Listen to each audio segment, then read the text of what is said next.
Randall Lorenz is a longtime viewer of the Plush Life, and he is also a volunteer for the Regional Emergency Operations Center. We were so excited when Randall reached out to us and invited us to come out and take a tour of the facility. What we found was nothing short of incredible, and we are excited to share it with you tonight.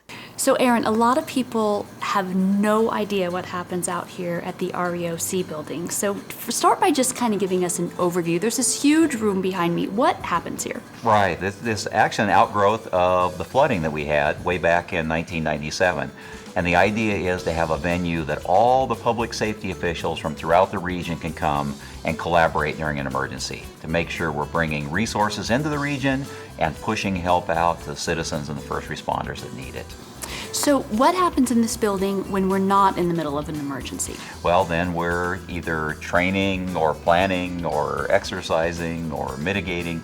You know, we're always either preparing for or responding to or recovering from regional emergencies. Thankfully, there's not a lot in our region. We live in a really safe region, but we always have to be prepared. Absolutely. So what happens in this building when we are in the middle of, let's say, a major flood? Well, we organize with one group that is focused on operations. What can we do to save lives and prevent damage to property? And then we have another group that's planning. What will we do tomorrow to hopefully get our region back into recovery and normalcy? And one group is working on finance, hopefully to receive assistance from federal and state authorities to lessen the burden on our local taxpayers. And one group is worried about logistics. What are the supplies and services we can bring in the region? And then the senior leaders are putting it all together with an overarching vision and focusing our efforts.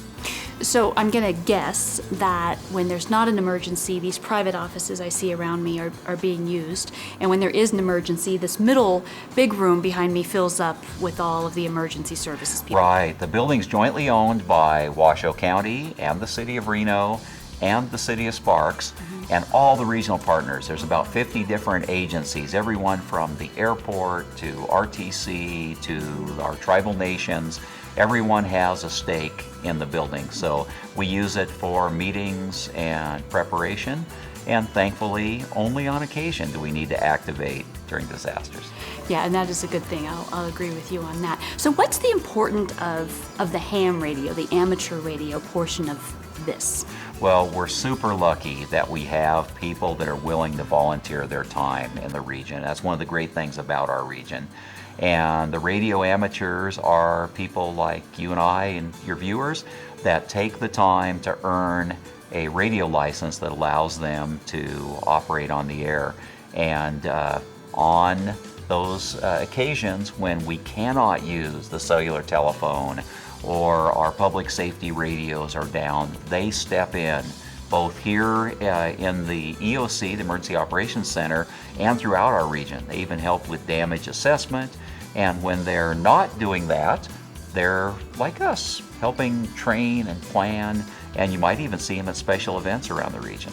So is it safe to say that when all other communication systems are down, cell phones, landlines, all those types of things, that the ham radio is the one thing you can depend on to communicate with other regions and other areas? We can always depend on them, and the neat thing is they can even operate off a car battery if they have to. That's incredible. It's fun. And not only they step in when there's disaster, but the day-to-day things that we're doing, they help with that as well and kind of lessen the burden on local government. So we're super lucky to have them.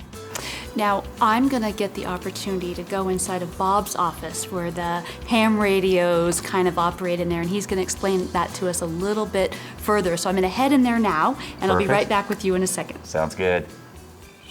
So there's a lot of equipment in this room. Can you explain to us what some of it does? I can. The resource frequency I was just talking about is the VHF-UHF radio, which is behind me, and that's where we do most of our local communications. Right directly behind me is the HF radio, which everybody knows is shortwave. That's radio to radio anywhere in the world. Oh, wow. If you can hear them, chances are pretty good that you can talk to them. Anywhere in the world? Anywhere in the world, okay?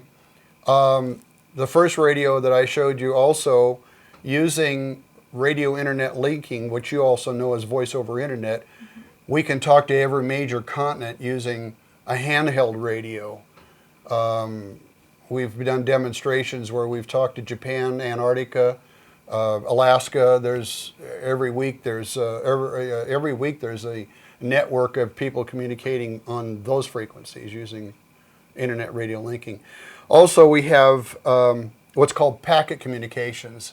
It's essentially computer talking to a radio through a little box, and that allows us to send digital messages. Actually, we were doing emails before we all had access to the internet to send emails. It was called packet communication, and we still do that locally. It's much more reliable to send a data communications than it is a voice communication. Right. So this room is really, really incredible. And I just want to point out to the viewers that Bob here is actually a volunteer. So all of this amazing stuff that he's doing as a volunteer for our community. So thank you for your service, sir. You're welcome. So last but not least, I know that you guys value your volunteers out here a lot. And if somebody was a ham operator and they wanted to be a volunteer here, what would you recommend they do? Well, if they want to talk to us, please go to readywashoe.com and there's a contact us button. And we're always looking for volunteers. You can volunteer as an amateur radio enthusiast. There's also opportunities for community response team members. If you're in the medical profession, we have a medical reserve corps. So there's a volunteer opportunity for every citizen in the community. We just need to align people to their passion. And we love to have help. And it's so much better if they reach out to you before a disaster, right? Right. Well, we really appreciate you letting us come up here. It's important to us to keep our viewers informed about great things happening out there in our community and great organizations to get involved with. And we appreciate you helping us keep everyone informed. So thank you. Thank you. It's been fun.